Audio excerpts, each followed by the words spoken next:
dan lingkungannya. Yang lebih serunya lagi, kita akan kasih contoh di lingkungan sekolah kita. Yuk, kita mulai! 1. Bernafas. Manusia bernafas karena membutuhkan oksigen untuk membakar zat makanan dan mengubahnya menjadi energi. Berikut adalah organ yang terlibat dalam sistem pernapasan pada manusia, hewan, dan tumbuhan. 2. Memerlukan makanan atau nutrisi. Ini adalah salah satu ciri makhluk hidup. Semua makhluk hidup butuh makanan untuk mendapatkan energi. Nutrisi terbagi menjadi makronutrien dan mikronutrien. Berikut adalah contoh nutrisi makronutrien dan nutrisi mikronutrien. 3. Bergerak. Semua makhluk hidup bergerak meskipun tidak harus berpindah tempat.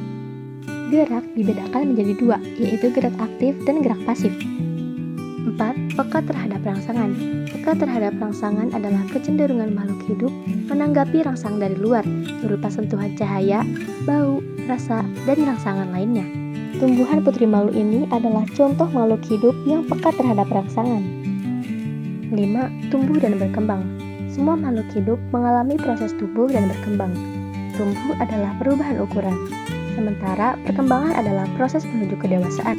Berikut adalah contoh tanaman yang tumbuh dan berkembang. 6. Berkembang biak. Semua makhluk hidup memiliki naluri untuk menghasilkan keturunan dengan tujuan menjaga kelestarian spesiesnya. Tujuan tersebut dilakukan melalui proses berkembang biak. Berikut cara perkembangbiakan yang dilakukan hewan dan tumbuhan. 7. Mengeluarkan zat sisa.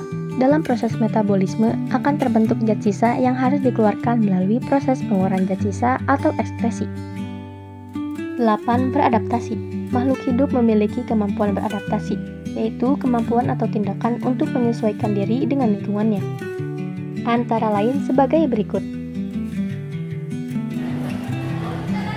Lingkungan hidup adalah kesatuan ruang dengan semua benda, daya, keadaan, dan makhluk hidup, termasuk manusia serta perilakunya yang mempengaruhi alam, kelangsungan kehidupan dan kesejahteraan manusia, serta makhluk hidup lainnya.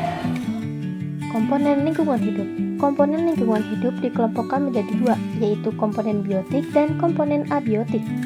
Komponen biotik adalah komponen dalam ekosistem yang mengacu pada makhluk hidup yang ada di bumi. Sedangkan komponen abiotik adalah komponen fisik dan kimiawi yang dapat memengaruhi ketahanan makhluk hidup di sebuah lingkungan ekosistem tertentu. A. Individu, yaitu sebuah satuan terkecil dari organisme. Ini adalah individu seekor kucing. B. Populasi, yaitu kumpulan individu yang hidup bersama pada waktu dan tempat yang sama. Sekelompok siswa di lapangan ini adalah populasi manusia. C. Komunitas, yaitu semua populasi yang hidup bersama di suatu lingkungan dengan geografis dan waktu yang sama. D. Ekosistem, yaitu tatanan kesatuan komunitas secara menyeluruh yang saling berinteraksi. Ini adalah ekosistem, tempat biotik dan abiotik saling berinteraksi. E. Biosfer, yaitu lapisan kehidupan di permukaan bumi yang meliputi seluruh ekosistem daratan atau terestrial ataupun perairan akuatik. C. Interaksi antar komponen ekosistem. 1. Interaksi antar komponen biotik, terdiri dari A. Kompetisi, B. Predasi, dan C. Simbiosis.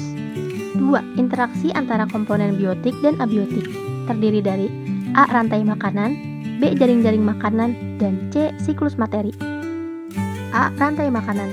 Rantai makanan adalah upaya pemenuhan energi bagi organisme heterotrof dengan cara memangsa organisme lain.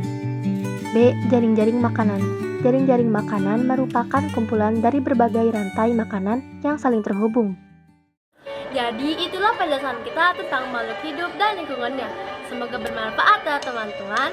Jangan lupa jaga kebersihan sekolah agar ekosistem kita tetap terjaga.